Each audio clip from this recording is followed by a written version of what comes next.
მიშას დროს თქვენ სულ მუდმივად ედრებით ხოლმე. აი, სიგარეტი რო 2 ლარ 9 ღირდა. ხო და ეხლა რო 10 ლარი ღირს.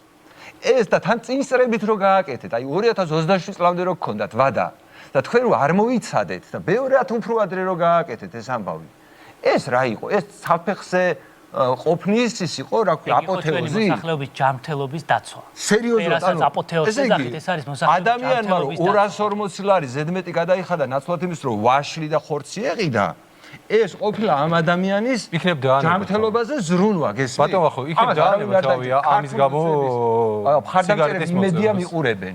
თქვენ შეგიძლიათ ჩახედოთ ონკოლოგიური დაავადებების რისკს და მე ვისაუბროთ ვინ დაიჯერებს, რას დაიჯერებს და რატომ დაიჯერებს. სტატისტიკა დაცემულია? სტატისტიკა დაცემულია. ბიუჯეტში ავსეთ მრავალი ასეული მილიონი ლარით. თქვენთვის მოსახლეობის ჯანმრთელობა როგორც ჩანს არ არის არა, რას ველაპარაკებ?